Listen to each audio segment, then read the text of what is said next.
Welcome to the new cyber frontier, bringing you the latest news and initiatives that focus on the development of cybersecurity economics. You don't have to be a computer or cybersecurity expert to get plugged in. Your host brings it straightforward, asks the tough questions, and brings the cyber world to a level of understanding for everyone. You can find us on the web at www.newcyberfrontier.com. Now join our host as he introduces the topic for today's New Cyber Frontier. Welcome to today's episode of New Cyber Frontier.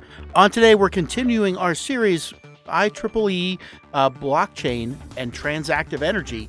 And today we're going to talk about blockchain security and energy transition.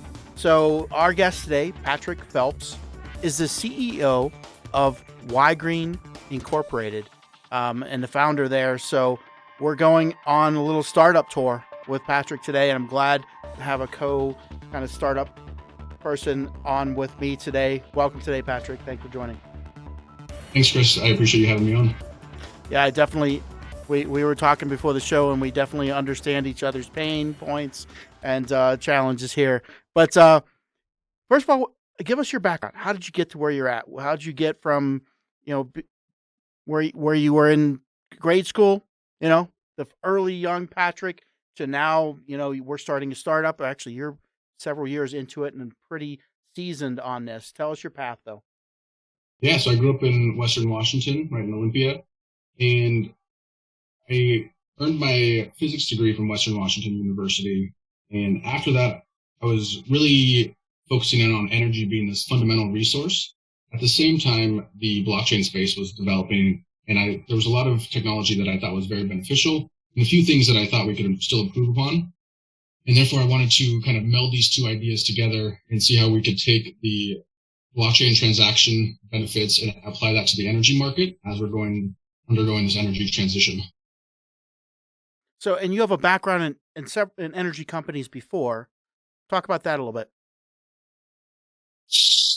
Actually, we may need to. So I actually started this company right out of college. I'd done some energy, a lot of research around the energy space and in the kind of the new markets that are developing. But actually, I started this company right out of college. And you look so much more seasoned. I just thought you had been out there and pounding the pavement. But that's awesome. I've seen his work, and we'll get into some of that as we go through. You'll definitely see why. So tell us about your vision and what you've done with starting WHYGRENE and where it's heading. Yeah, so the WHYGRENE vision can really be distilled down into three words. It's this: decarbonized, decentralized, and digitized. And we see the grid evolving with all of these new regulations that are coming onto the market. And I think one place that I really liked is a few podcasts ago with your marketing of cybersecurity podcast, you guys started with the why. So I think that would be a good place to start with here. And so the reason why all of this new regulation is coming onto the market is because the governments are mandating clean energy resources, such as distributed energy resources or other clean technologies, to be able to help accelerate the sustainable energy transition in order to prevent climate change. And so we need a way to shift off of these finite fossil fuels that are emitting CO2 to cleaner renewable energy resources. And so by able to shift this transition of energy from old dirty to new clean assets, we're able to provide energy for a long time out in the future. But there's also some hiccups along that way. So we really need to realize what are the benefits of renewable energy? How can we deal with the challenges that they create? And one of those main ones is the imbalance of power supply and demand. And so everyone knows that the sun doesn't shine all day or the wind isn't blowing all the time. Plus battery storage is really expensive. So how can we make all of these distributed energy resources, DRs, work together and then turn those into virtual power plants? And that's one place where our company is working on aggregating all of these smaller devices.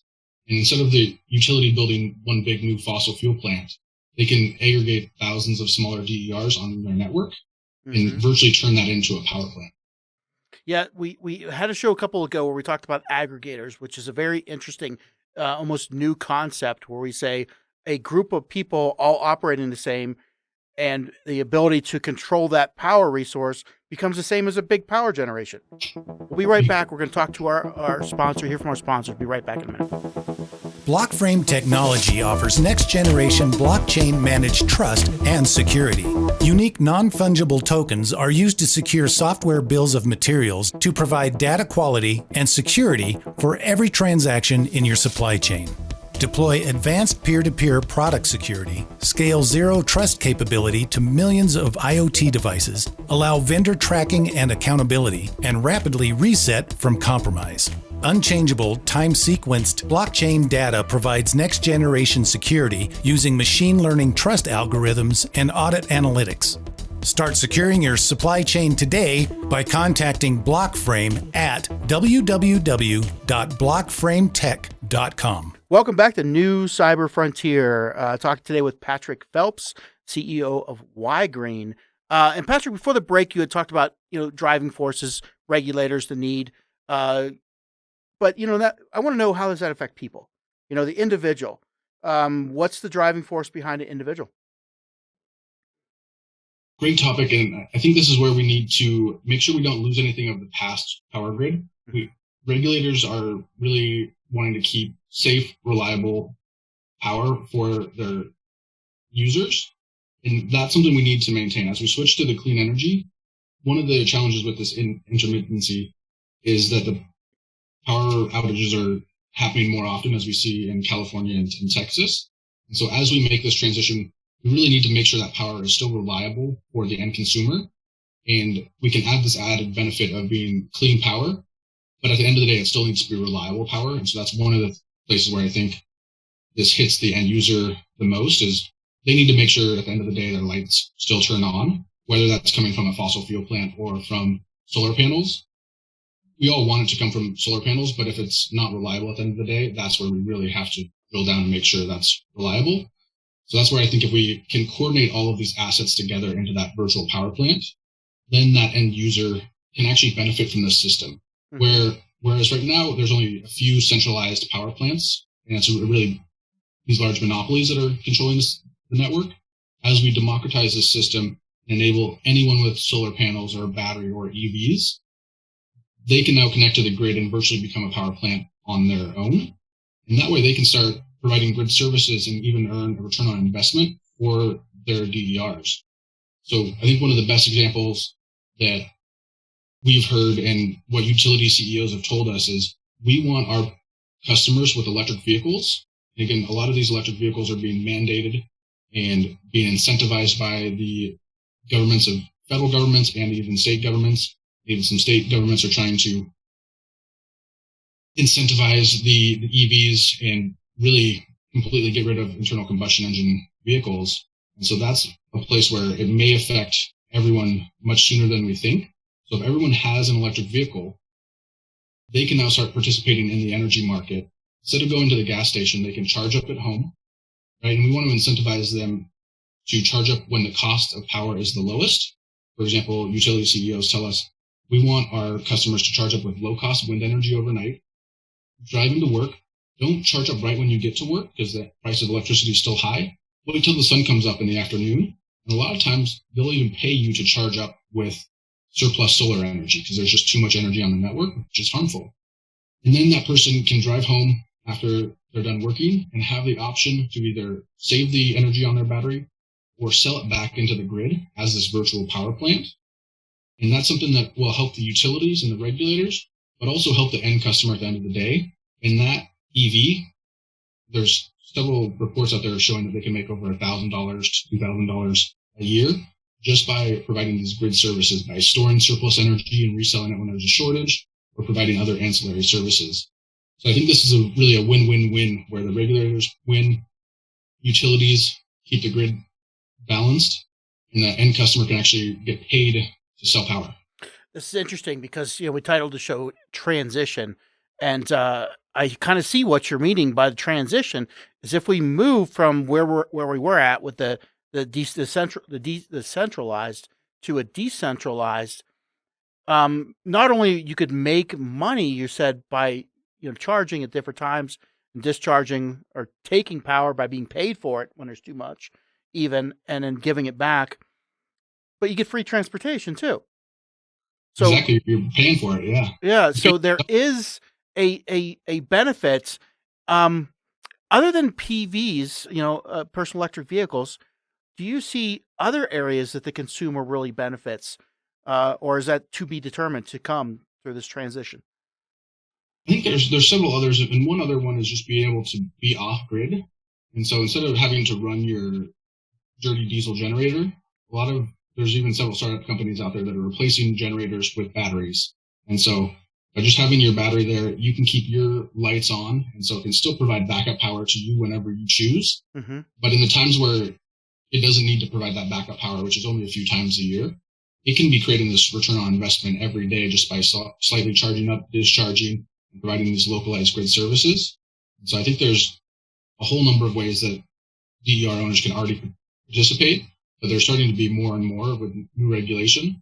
That's one other regulation that I'd like to talk about is FERC 2222, so 4 twos. Other people call it FERC 2x4, and that is the Federal Energy Regulation Commission that is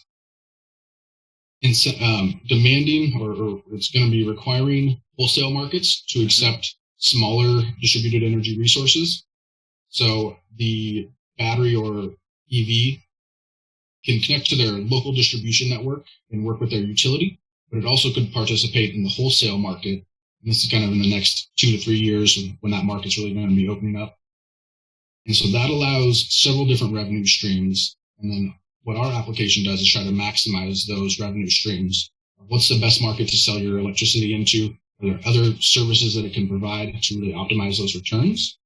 And then to get back to that end user, if you buy a $50,000 car and it can make $2,000 every year just by buying and selling energy and charging up at the right time, it can save you a lot of money and also really start creating that return on investment where these assets are now paying themselves off. Especially batteries in the California and Texas markets are starting to be able to pay themselves off in a very short time period just by choosing when's the right time to store energy and when's the right time to sell. Interesting. And now, having looked at FERC and having a couple people talk about it on other shows, the FERC 2222, 4 twos, there's aggregators are specified out as companies or whatever that get a whole bunch of consumers. So we're not at the consumer level yet that I could stand this up at my house and get money or participate in this. Are we going to get there?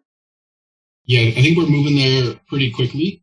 And utilities are seeing that if they don't provide these services, someone else is going to come along and provide it. Mm-hmm. For example, Tesla has already decided to be a distributed utility company and will start competing against utilities as their own utility company. And so they can provide the power to the end user. But as we start to aggregate those larger users, so there's some small pilots that are happening right now, and a lot of them are being implemented as demand response, where they turn your power off, or turn your lights down, turn your AC down at high demand times to save you electricity or save your bill and save the utility company electricity.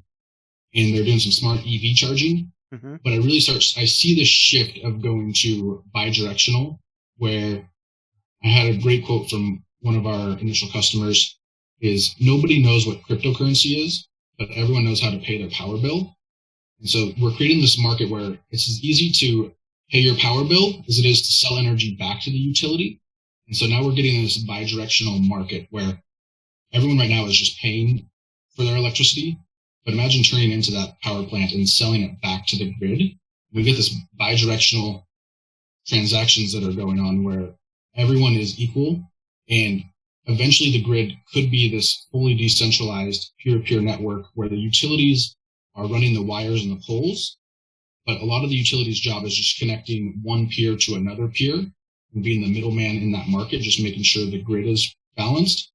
But once there's enough home solar, home battery, and home EV, we'll be able to shift this residential market where a lot of the energy production and consumption is localized, and we're not needing to build these new transmission lines, which are really hard to do. But we're able to keep everything on the distribution level and have the utilities empower their customers actually be part of the network. Instead of just a one-way system, this is really moving to a bi-directional system. And I think the utilities see that as something that they have to do. Yeah. Well, let's take a break here from our sponsors. We'll be right back in a minute. Blockframe technology offers next-generation blockchain-managed trust and security. Unique non-fungible tokens are used to secure software bills of materials to provide data quality and security for every transaction in your supply chain. Deploy advanced peer-to-peer product security, scale zero trust capability to millions of IoT devices, allow vendor tracking and accountability, and rapidly reset from compromise. Unchangeable, time-sequenced blockchain data provides next-generation security using machine learning trust algorithms and audit analytics. Start securing your supply chain today by contacting Blockframe at www.blockframetech.com. Welcome back to New Cyber Frontier. On today with Patrick Phelps, CEO of WHYGRENE. And before the break, we were talking about where this is going, and you had kind of coined it as centralized, using fossil fuels, and everybody participates in a monopoly of the utility company. You have to get power from them. That's where we're at. That's where we have been. But the FERC 2222 starts to open the door to a decentralized, renewable energy, democratized decarbonized. What does that landscape look like? I mean, what are the challenges we need to then the next couple of years, the next direction to get there? Yeah, I think this ties in perfect with the title of the show, because this is kind of the new cyber frontier of the energy markets. It's been a very closed off system. Only a few players play in it, and utility manages everything. But as everyone can start producing their own energy, they can island and turn into their own off-grid or microgrid, where it can run independently of the grid or connect into the grid. There's this new changing landscape where there's a lot of devices connected to the grid. I think this is a place where it really ties back well with the cybersecurity angle of it, is instead of a few single points of failure, you have a lot more distributed assets that makes your grid much more resilient, but it also allows for a lot more security threats. And so that's one place where we need to make sure, as we're accelerating this sustainable energy transition, we're doing it securely and we're also doing it efficiently. And that's one place where I think there's still a lot of room to develop. And kind of the people that have been running in this space haven't had to focus too hard on cybersecurity because there's only a few assets, few very large assets. And then as the utilities that they're starting to have to work with thousands of devices, that's where they're going to have to worry about a threat from each one of those individual devices. Mm-hmm. And that's where I see blockchain transactive energy really coming into play, that creates these safe and secure distributed networks and this decentralized system of transactions where it's easy for a person to buy energy from their utility company as well as sell it back to. And we need to be able to make sure the utility is getting that device to do what it wants it to do. And that's where we have smart contracts come into play and can optimally charge the EV or discharge the EV and easily do this. Because one of the examples I find pretty wild is with the California public power shutoffs. They've been calling people on the phone, trying to get them to put energy onto the grid or to lower their demand. So that's where I see this digitization being one of the key steps of we need to have these contracts digitized. So when the utility wants to connect to these virtual power plants, it's at the push of a button. You're not having to wait on a phone call or try to quickly put things together. You can have these networks that are pre-set up and then can come into play when the power is going into a blackout. We can actually have all these devices put energy back onto the system to prevent that power outage and just really make that grid work better for everyone. And that also really saves the utilities lots of money because they're not having to build new wires and poles and build new power plants. Another place that it also saves a lot of money is these big DERs. Tesla's mega batteries are around $100 million for some of their largest batteries. So instead of having to build a $100 million battery, which not many people or utilities can even afford that, if we're able to aggregate all of these smaller devices that are on the network, and again, we have to securely do that, then we're able to save all of that money by using devices that are already on the network instead of this one large upfront cost. But again, we need to make sure we do that securely and efficiently. So there's a few blockchain companies that have started doing this. but a lot of them have had a very hard time to make it secure and efficient. A lot of the initial blockchains, some of your listeners may well be aware of, is they have a very high electricity costs. And that's one thing that we really wanted to try to avoid. I know you've done some work along the same lines of how do we not waste energy as we trade energy, which is in some of our competitors' white papers, they say something right along those lines. And so we really want to try to focus on how can we have a hybrid cloud and blockchain system so we can do a lot of off-chain computation, but then use the blockchain to keep everything safe and secure and immutable and keep those records nice and pristine.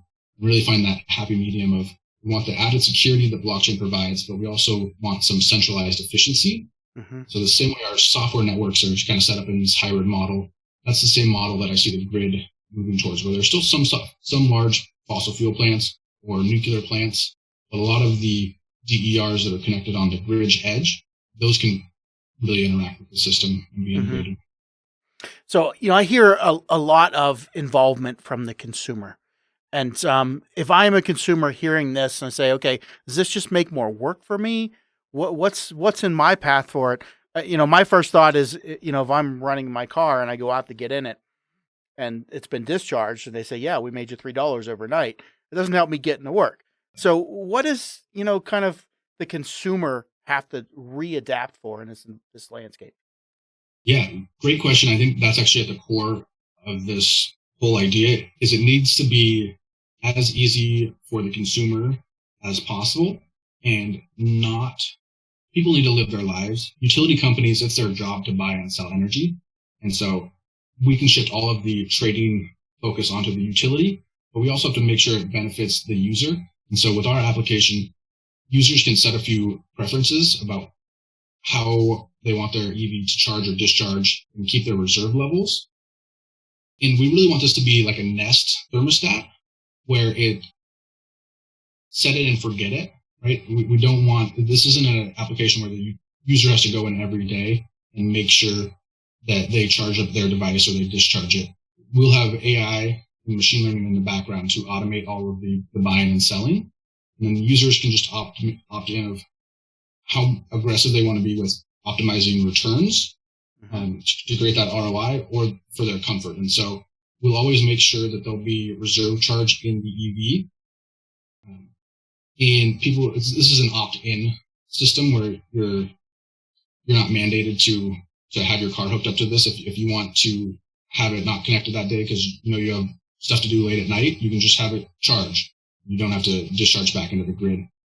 But really the goal is to have the AI and ML start doing this for the consumer. Mm-hmm. And so we can charge it when we know they're not going to be using the vehicle. And then also there's a lot of services that we can do. A lot of times we look at that first arbitrage where we store up surplus energy and sell it back when there's a shortage. But there's a lot of other grid services that we can actually provide that create even more value, that don't deplete your battery and don't have any degradation on your battery, where your car is just charging up a little bit or discharging a little bit.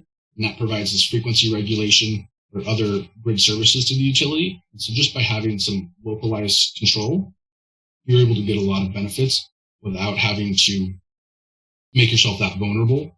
And because at the end of the day, that person needs to go on with their life like this.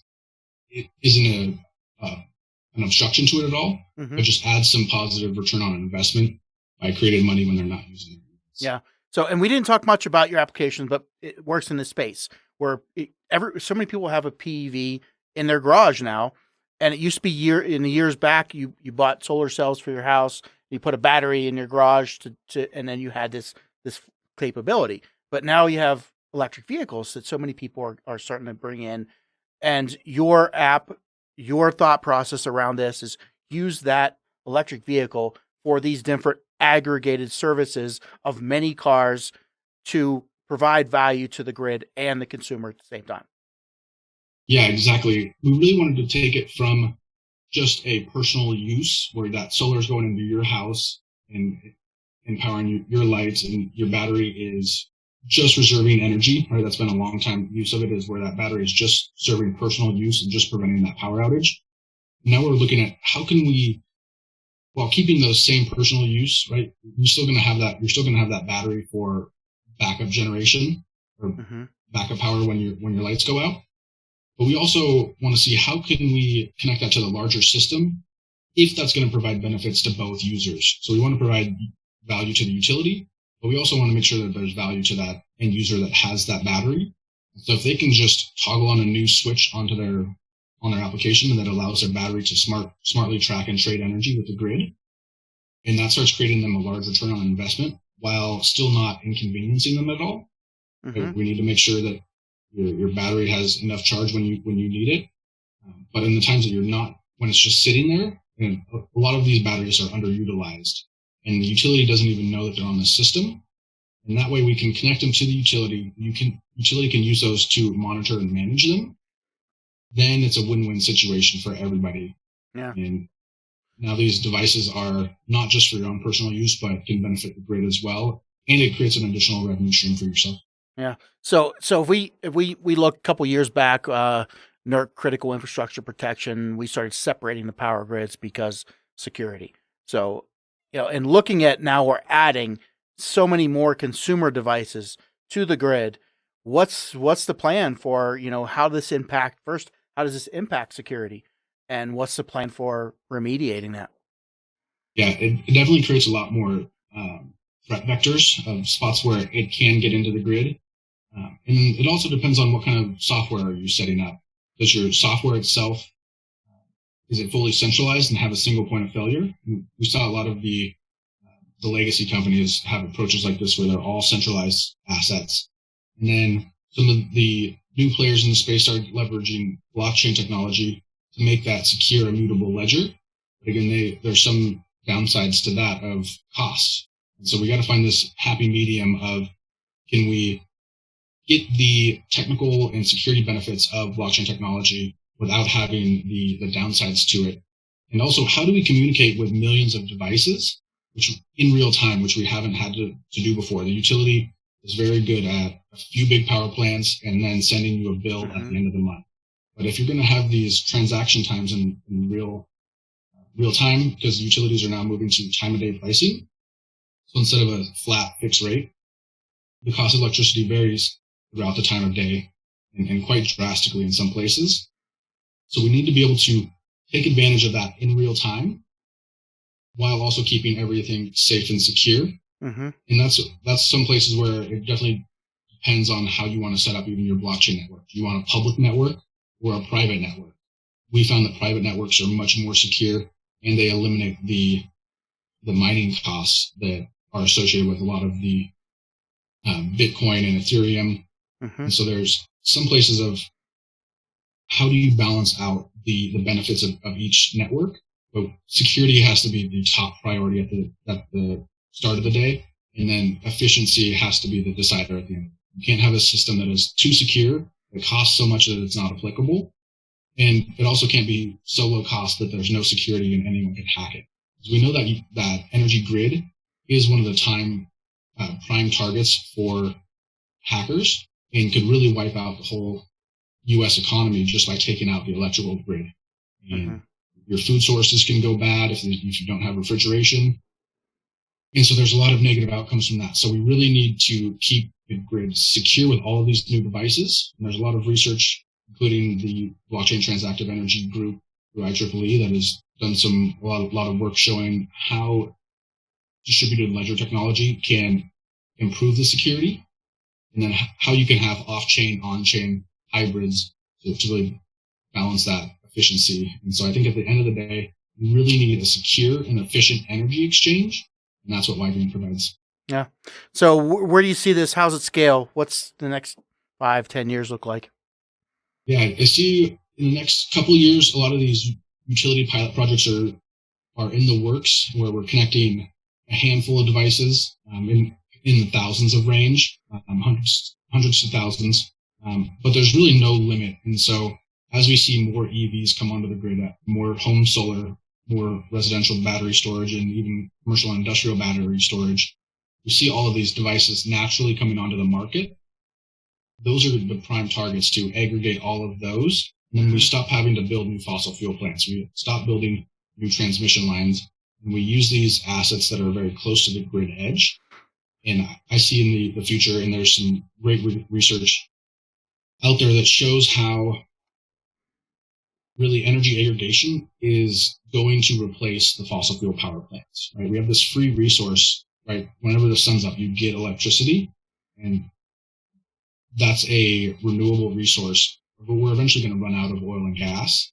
And so if we have this asset that's giving us free energy every day, we just need to figure out how do we optimally manage that and how to restore it and use it. Our backup plan, right? Yeah, absolutely. Well, exactly. Yeah. In closing here, what type of people are you looking to contact you? What do you need? What would you like to get out to our audience? WHYGRENE is definitely looking for partners to roll out pilot projects. We have our app up and running at the University of Washington's Clean Energy Test Beds. And there we're controlling the battery to charge and discharge into the grid.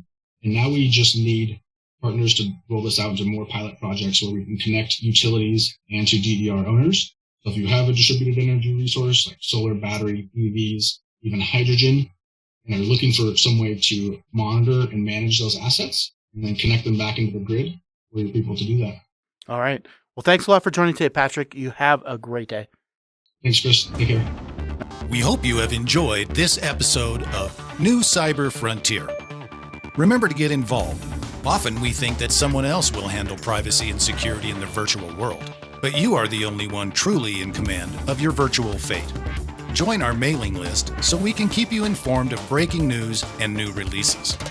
If you have an idea, if you have a question that you would like to hear answered, or if you want to get involved with our efforts, reach out to us at newcyberfrontier.com.